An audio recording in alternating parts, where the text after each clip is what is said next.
nobody starts out knowing how to butcher. It's something you have to learn. It's something you have to study. You have to work with different animals, familiarize yourself with the anatomy of the different animals, and just practice and learn from somebody that knows more than you and pay attention.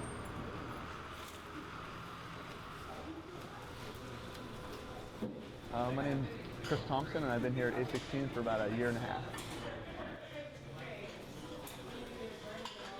Chef Christoph Hill, the opening chef here at A16, began the whole hog butchery program here back in 2004, the year the restaurant opened.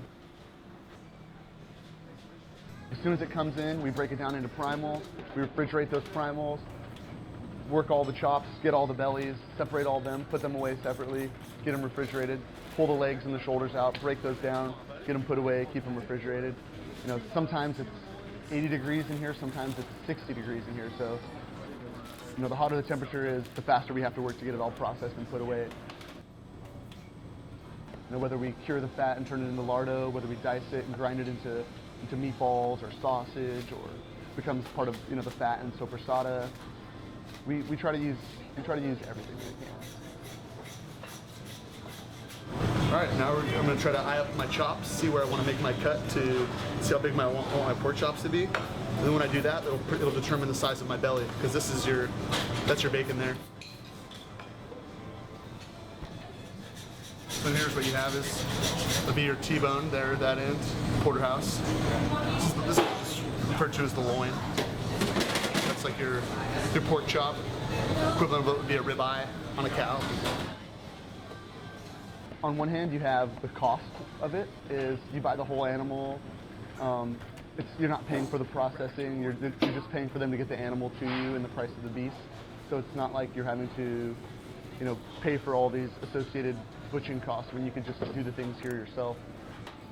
Having all of the bones, having all of the fat, all of the sinew, having all that product and being able to turn that into something else, as opposed to getting a trimmed down version or like a lean piece of meat that doesn't have any of the fat or any of the skin on it. You know, we can use all that to turn into something else.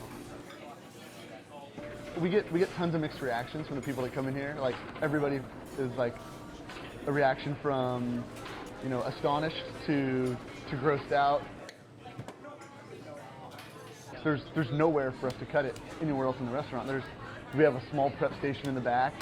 There's nowhere else to do it. So, and this is, you know, when you walk into A16, you see the kitchen. What you see is what you get. There's no back kitchen where everything else is going on.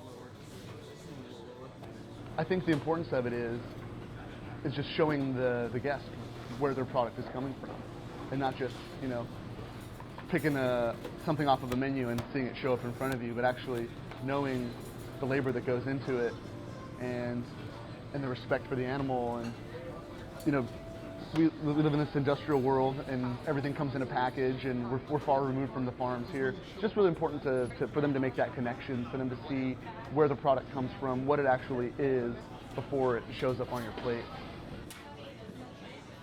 We spend a lot of time sourcing and making these dishes from the best product we can, and we're not just cutting open bags.